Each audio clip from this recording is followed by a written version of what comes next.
भारतीय इतिहास के एक ऐसे व्यक्ति हैं जिन्होंने देश हित के लिए अंतिम सांस तक लड़ाई लड़ी। वह आजादी के आंदोलन के एक ऐसे नेता थे जिन्होंने अहिंसा के मार्ग पर चलते हुए अंग्रेजी शासकों के नाक में दम कर दिया। महात्मा गांधी को राष्ट्रपिता के नाम से भी संबोधित किया जाता है।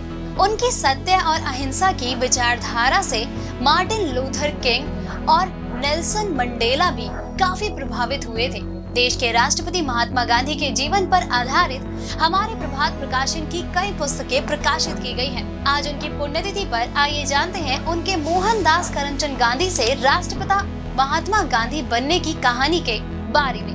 नमस्कार, स्वागत है आपका प्रभात प्रकाशन के हमारे YouTube चैनल पे।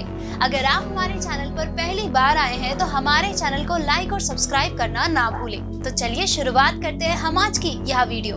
2 अक्टूबर 1869 को गुजरात के पोरबंदर में पुतली बाई और करमचंद गांधी के घर एक बालक का जन्म हुआ, जिसे मोहनदास करमचंद नाम मिला।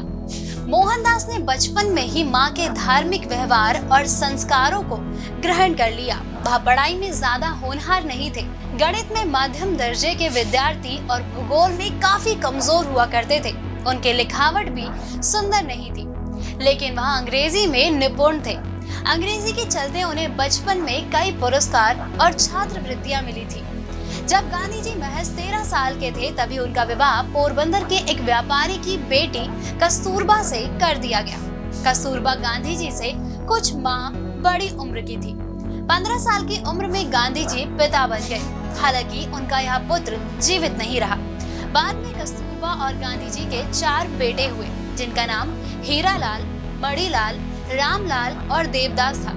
1888 में गांधी जी वकालत पढ़ने इंग्लैंड गए। हालांकि लंदन में उन्होंने वे गलतियां नहीं दोहराई जिसकी वजह से उन्हें पश्चाताप करना पड़े। वे शराब और मांसाहार से पूरी तरह से दूर रहे। पढ़ाई पूरी करने के बाद वह देश वापस आए और बम्बई में वकालत शुरू की, लेकिन अपना पहला मुकदमा ही हार गए। इसी दौरान 1893 में एक गुजराती व्यापारी शेख अब्दुल्ला ने उन्हें दक्षिण अफ्रीका बुलाया। वहां जाकर गांधी जी वहीं के हो गए। एक बार जब वह डरबन से प्रोटोरिया जा रहे थे तब फर्स्ट क्लास का टिकट होने के बावजूद एक गोरे ने उन्हें रात को ट्रेन से उतार दिया। इस वजह से उन्हें स्टेशन पे ही पूरी रात बितानी पड़ी। इसने गांधी जी को भारतीयों के साथ हो रहे भेदभाव के खिलाफ आवाज उठाने की प्रेरणा दी और उन्होंने दक्षिण अफ्रीका में इंडियन कांग्रेस की स्थापना की। इसके बाद उन्होंने प्रवासी भारतीयों के अधिकारों और रंग भेद नीति के खिलाफ सफल आंदोलन किया। इस वजह से उन्हें कुछ समय जेल में भी रहना पड़ा।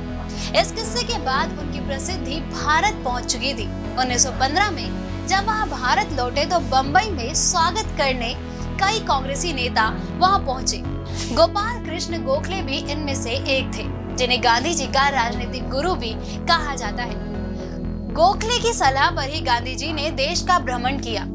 इस भारत यात्रा के दौरान गांधी जी ने अपने देश की गरीबी और आबादी को देखा तो उन्हें गहरा सदमा लगा, जिसके बाद उन्होंने 1917 में चंपारण से नील आंदोलन की शुरुआत की और उन्हें सफलता मिली। इसने गांधी जी की लोकप्रियता कई गुना बढ़ा दी।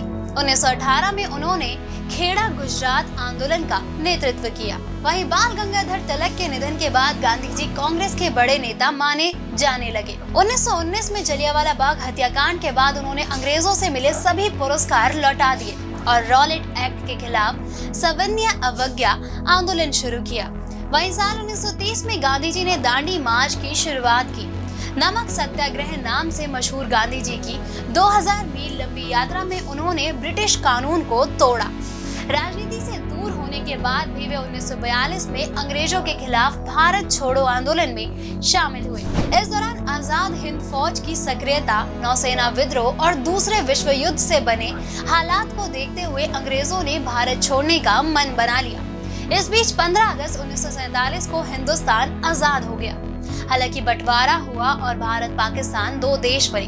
बंटवारे के लिए एक तबका गांधी जी को दोषी समझता था। इसमें से एक कट्टरपंथी नथुराम गोडसे ने आज ही के दिन यानी 30 जनवरी 1948 को महात्मा गांधी जी को गोली मारकर उनकी हत्या कर दी थी। महात्मा गांधी के विचारों में सबसे ताकतवर था अहिंसा का विचार, जिसे दुनिया के कई देशों में क्रांति और विद्रोह का हथियार बनाया गया। 15 जून 2007 को संयुक्त राष्ट्र की महासभा ने प्रस्ताव पारित कर 2 अक्टूबर को अंतर्राष्ट्रीय अहिंसा दिवस के तौर पर मनाने का फैसला किया और यह सिलसिला आज भी जारी है। गांधी जी का पढ़ाया गया अहिंसा का पाठ आज भी पूरी दुनिया में सम्मान के साथ याद किया जाता है।